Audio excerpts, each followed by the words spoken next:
Assalamualaikum warahmatullahi wabarakatuh. Halo semuanya, perkenalkan nama saya Amelia Kartika Pratiwi dari program studi D3 Rekap Medis dan Informasi Kesehatan.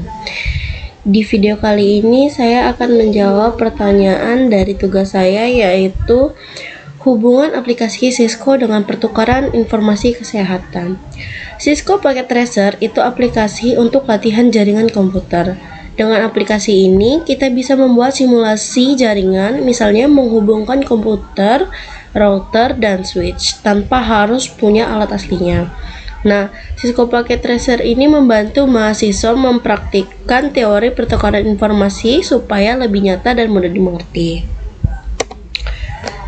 Peran Cisco dan pertukaran informasi. Tujuan dan manfaat utamanya: keamanan data, seperti melindungi rekam medis sensitif dari serangan cyber menggunakan firewall canggih. Lalu konektivitas real time, seperti menjamin stabilitas untuk konsultasi video HD dan pemantauan pasien jarak jauh. Lalu ada interoperabilitas, seperti memastikan alat MRI, tabel dokter, dan server farmasi dapat saling berbicara. Contoh kasusnya, penggunaan router Cisco untuk teleoperasi atau bedah jarak jauh yang membutuhkan latensi mendekati 0.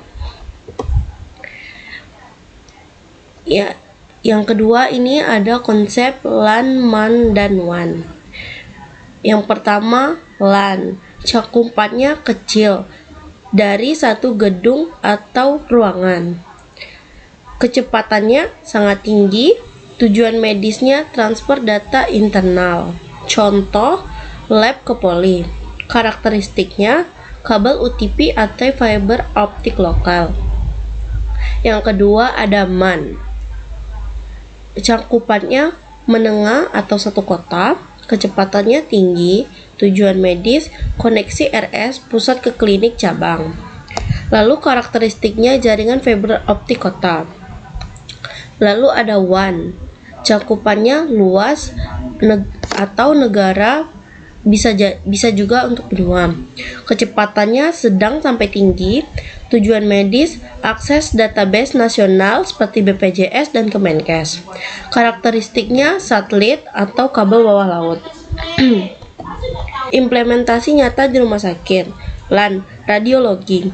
Pengiriman foto ronsen resolusi tinggi dari ruang radiologi ke komputer dokter di UGD dalam gedung yang sama.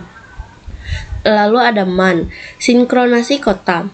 Menghubungkan sistem antar RS pusat dan klinik cabang berjarak SKM agar rujukan pasien otomatis. Yang ketiga ada WAN atau data nasional. Contohnya data nasional. Verifikasi kepesertaan BPJS pasien di daerah terpencil dengan mengakses server pusat di Jakarta.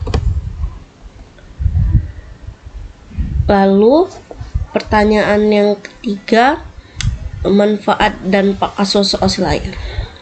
Yang pertama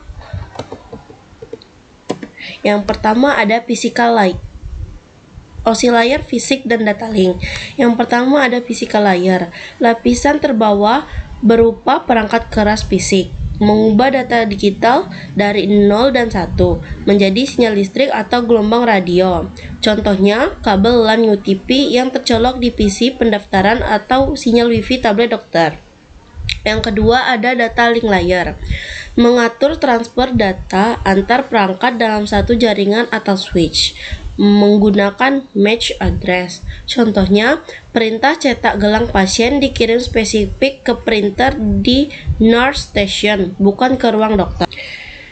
Yang ketiga, oscillator transfer dan network, yaitu network layer, menentukan rute terbaik atau routing dan IP address. Fungsinya mencari jalur tercepat di internet. Contoh kasusnya, mengarahkan paket data rekam medis dari RS di Surabaya ke server Kemenkes di Jakarta melalui jalur yang tidak macet.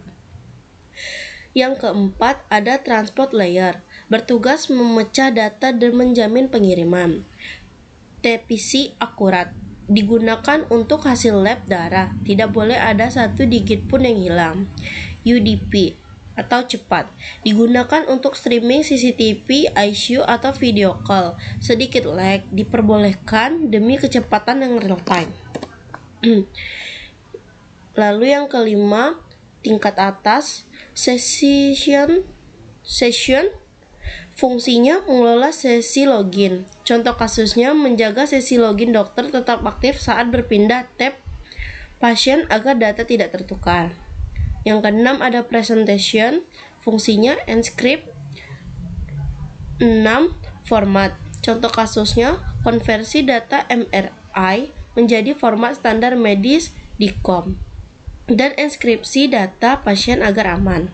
Lalu yang terakhir ada application. Fungsinya antar muka pengguna. Contoh kasusnya dokter mengetik resep di aplikasi SIMRS atau melihat Electronic Health Record. Baiklah, terima kasih. Sekian presentasi dari saya pada hari ini. Jika ada yang ditanyakan, boleh tanya di kolom komentar. Wassalamualaikum warahmatullahi wabarakatuh.